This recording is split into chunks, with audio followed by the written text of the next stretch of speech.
Hi everybody, this is the Baseball Hut, the amazing, spectacular, terrific, the great one, the people's champion, your host, the Hut. We are back here at the Baseball Hut 2.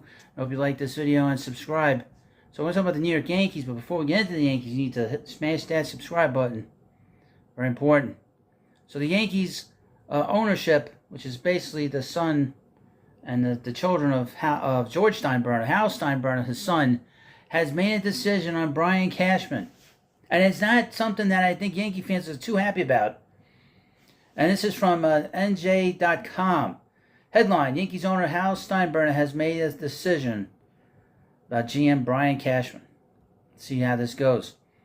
As the Yankees hover on the fringe of the wild card race, 4.5 games out, still hoping for a late surge to the postseason, angry fans are ready to storm the gates. They're demanding regime change. Everyone, it seems, on social media calling for the ousters of GM Brian Cashman and manager Aaron Boone. Despite the mounting pressure, a source familiar with how Steinbrenner is thinking says the owner has already decided one of the two will be back 2024. Cashman is safe. According to the source, the idea of firing Cashman isn't even on the table. It's not up for discussion. Really, they've not been to the World Series since 2009. George is rolling over in his grave. He would have gotten rid of Boone and Cashman 10 times over. Boone's fate is less certain, in part because he has only 1 year remaining on his contract. That and the Yankees' lackluster play throughout the 23 season have left Steinbrenner deeply frustrated. According to that same person with knowledge of Steinbrenner's thinking. In May, when asked what it would take to fire Boone, Steinbrenner said, quote, I think one of the most important things for me is he has the respect of the players. They want to play for him and they want to win for him, and if I saw that disappear, then I make a change. No, Hal. Once they stop playing hard for you and they have some energy, that means he's lost the clubhouse. That team has no energy. Zero energy. He has it. But I think they kind of goof on him when he has these little rants. He better watch himself. He's screaming at Las Diaz the other night. He better watch himself. He got a bad heart. A month later, he sounded a warning. If you don't make the playoffs and we're healthy the second half of the year, we start getting guys back and we get the team that we intended to be on the field, then I'm going to ask some tough questions. But unlike his father, who fired Billy Martin multiple times, 4 times, and hired him 5 times, actually fired him 5 times, and dismissed Yogi Berra after just 16 games in 1985, this young boss is loath to make a managerial change unless absolutely necessary. And even then, a sacking isn't guaranteed.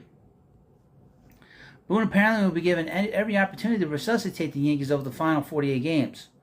Although they've essentially been a 500 team, 89 to 84, since August 1st, 2022, Steinbrenner continues to hold out hope for a winning streak that will erase a summer of mediocrity. The odds are not on the Bombers' favor.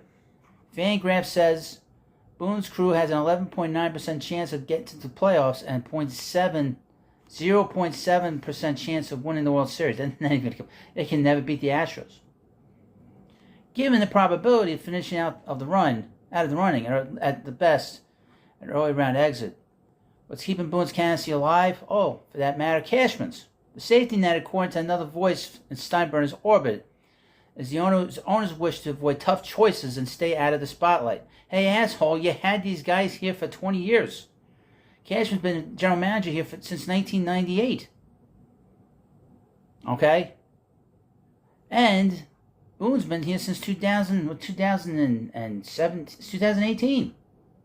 These guys have been here a long time. That's a long time to be a manager. Any place. Quote, firing people is not in Hal's nature. It was in his father's. He was like a gunslinger getting rid of people. To this point, he's been content to let Cashman make the decision. He trusts him, and he happens to like Boone personally too. Uh-oh. But that could change if the Yankees don't accelerate quickly. For $280 million payroll, they're on pace for 83 wins, which will be their worst in 31 years. And it's one thing to miss out on the playoffs. It happened to Girardi 4 times. But the last place finish in 23 would all but doom Boone, I would mention about Girardi. He got that 2017 team to the championship series, and he got fired. Boone has not done that. He cannot get past the Astros in that second round or first round. The Yankees' pedigree doesn't allow for that kind of failure. Steinbrenner almost certainly would be forced to act, if for no other reason than to placate the public. But assuming the Yankees don't rebound, there's a second part of the reckoning that would involve Cashman, who'll have to answer for the roster's imbalance. Too many right-handed. He loves right-handed hitters, Cashman. The failure to acquire a bona fide left fielder during the last offseason, the miscalculation of signing Carlos Rodon to a 6-year, $162 million contract, and the tepid moves at the trade deadline. He picked up 2 middle relievers. I would also mention he could have signed Corey Seager a couple of years ago, a couple of off seasons ago. That was the guy. That was the perfect guy for him to bring into Yankee Stadium with that left-handed stroke and his pedigree as an offensive force in the postseason. That's a guy that hits big pitching, and he's going to do that. The Yankees, as everyone knows, have been deep into analytics. That's been Cashman's directive for several years. Although the dependency has shifted recently with the hire of new hitting instructor Sean Casey, who's got no experience, and old-school advisors Omar Minaya and Brian Sabian.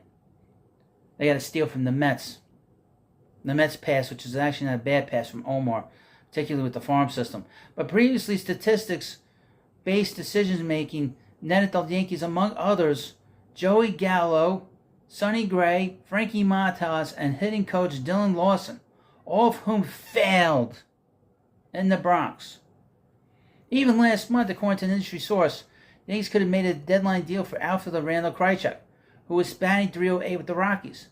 But what would have been a 2-month rental became, before Krychek's free agency, was voted down by the club's analysts. It's stupid. You could have brought him in here. He's a good player. Krychek was 31, but attention to the Yankees left fielder for the final playoff stretch was instead picked up by the Angels, and the Angels are going nowhere fast, by the way. To be fair to Cashman, many of the Yankees' flaws couldn't have been foreseen. Rodon, for instance, should have been far more effective in pinstripes based on his outstanding 22 season with the Giants. I would mention about Rodon, he's been injury-prone for a lot in his career. He was injury-prone with the White Sox. He only got a 1-year deal from the Giants last offseason. So he's been very shaky when it comes to his health. And if the Yankees give him that big of a contract, you had to know that he was going to have a problem physically. Rodon was free agency's top available pitcher last winter. The Yankees outbid all competitors to install the left-handers and co-ace with Jared Cole. No one could have predicted what extent Rodon would be sidelined and unable to get hitters out when on the mound. I mean, that's the worst part. That's the funniest part. The same goes for Domingo Germán. No one, including Cashman, had any clue the right-hander was still battling alcohol issues and would end up on the restricted list for the rest of the year. And as you know, he's got all the problems getting thrown out of games, and then he threw a perfect game, saying, "Oh, this is great." Everybody kind of ignored his sticky stuff. Luis Severino was never supposed to become one of MLB's worst pitchers, and the Yankees' veteran core, Giancarlo Stanton, Anthony Rizzo, DJ LeMahieu, and Josh Donaldson weren't all supposed to decline at precisely the same time. But Cashman gambled on those players last winter when he passed on the chance of a makeover. The 23 Yankees looked a lot like the 22 Yankees. If you believe a GM should be accountable for the hunches that don't pay off, then Cashman is due for an inquisition this winter. And he might still be. But that doesn't mean a new GM will be in place next opening day. The Yankees still lead the American League in attendance. The yes ratings are equally strong, and the Bombers still have a mathematical chance at their wildcard spot. Meanwhile, they withstood crosstown owner Steve Cohen's challenge to make the Mets the number one team in the market. Let me tell you something. Nobody here, and I mean nobody, has been talking about the Yankees. Don't let this last comment fool you. When they don't talk about you, that's bad news around here. And nobody, and the hut means nobody, has been talking about the Yankees. The Mets, in terms of their failure, their success, for the last 2 years, nobody talks about them in the way they talk about the Mets. Because nobody cares about the Yankees. They're uninteresting. Okay? The Mets there's always something going on with the Mets. And let me tell you something. They have overtaken them. Because nobody, and I mean nobody talks about the Yankees here. Nobody. Okay? People say, well, the Yankees aren't, they don't say nothing.